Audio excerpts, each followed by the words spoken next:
everybody fairly, but not the same.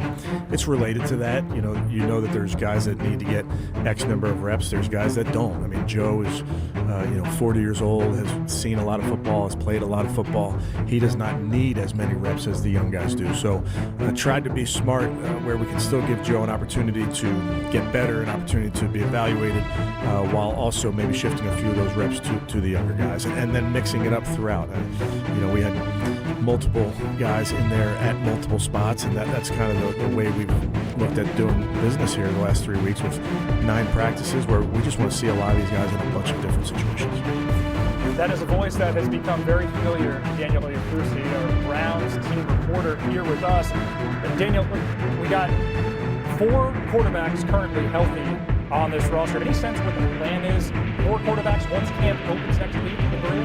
Yeah, well, it was a fascinating spring. You have 4 quarterbacks out there who are vying to be the starting quarterback in the Cleveland Browns. And I think it was interesting to hear what Kevin said about this spring, where it was more of a teaching and an installation process. But he acknowledged that that's going to change once we get into the summer. We're looking to evaluate this crop of quarterbacks. And obviously, as he said before, they broke up the reps to get the rookies a lot of reps when we talk about Shedeur Sanders and Gabriel. But I think that as we get closer to the start of the season, you have to look at the vets with Joe Flacco and Kenny Pickett as maybe being ahead of the crop. And I think that we're going to see that a little bit. Obviously, Shedeur Sanders has been at the center of this. We saw a trend where he didn't get a lot of first-team reps. Does that change? He impressed with his progression, with his accuracy. They love what he's doing in the building. But can he crack that group and get to the first team? It's interesting, Daniel, because I think you've got the race for the starting job, and then you've got the race to see who even makes the roster. There are 4 quarterbacks, and it's hard to imagine that the Browns are going to keep 4 quarterbacks on their opening day roster. And if they're not keeping all the quarterbacks, you would think that they're going to keep both the draft picks, Gabriel and Shedeur Sanders, unless one of them falters terribly. So now we're down to, okay, who sticks? Joe Flacco or Kenny Pickett, and whoever does stick probably is the favorite to win the starting job, and whoever doesn't stick could be traded to another team, could be released. We'll see how it all plays out. But it's really interesting to see. This might be the most interesting position battle of any team anywhere in the league as training camp goes. I'm curious, Daniel, did any quarterback jump out to you during the spring? Just your opinion. My opinion, Shedeur Sanders really gets better. Again, all of those skills that we talked about pre-draft, the poise, the accuracy from the pocket, we saw that. But the caveat was it was with the second team offense and against the second team defense. So that's why I'm really interested to see, can he crack that rotation and get some reps with Myles Garrett pass rushing against him in those summer practices. The other interesting thing about the Brown situation is you have, Joe Flacco. I'm not going to call it how old he is, but then you have these really young guys. This last week I was in Kansas City talking with Patrick Mahomes, and he was asked, what led to so much of your success here, and among all the other intangibles obviously Patrick Mahomes has, but he talked about the situation that he came into. When he came in, it was a great situation in Kansas City. Andy Reid's the head coach, and then they were in no rush to start him, no rush to throw him out there. He sat behind Alex Smith, soaked up everything from what goes on in the facility to how to lead a team to how to properly take an install and then go put it out on the field. So whatever happens in Cleveland, you have 2 rookies who have Joe Flacco to look to. So depending on what kind of rush they're in, there might not be a rush to put either one of those young guys. Whatever happens in Cleveland, the Jersey guy's going to have a sewing machine ready. It looks like we're going to add at least one more name to the list. Let's get D-Wood back in here. Damian, if I were to poll the veterans in this Browns locker room, looking ahead at a menacing AFC North, what do you think they would want to see happen at QB heading into week 1? Who's going to give us the best chance to win?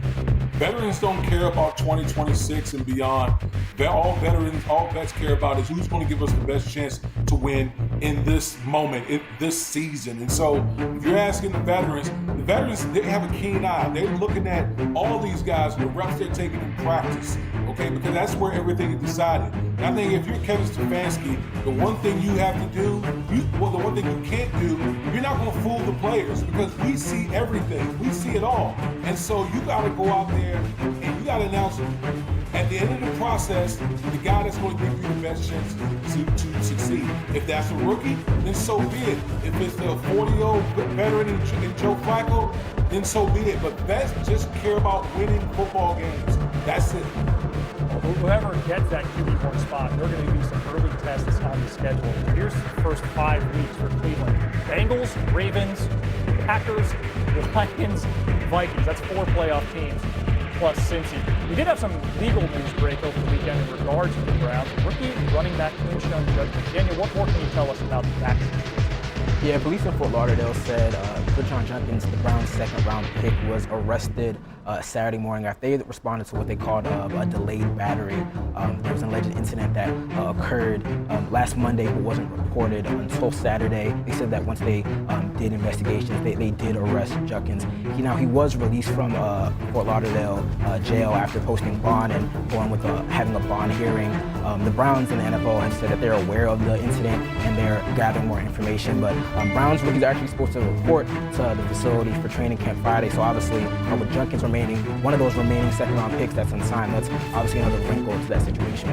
And this is the kind of news that obviously is very disturbing. And again, we talked about the second-round draft picks that aren't under contract. Here's one of those unsigned second-round draft picks. And when an incident like this happens, you have to think that that's going to make the Browns extremely leery about guaranteeing the money in that particular contract. And Quinshon Judkins, through this particular decision, could influence and impact how some of these second-round draft picks are paid and guaranteed money.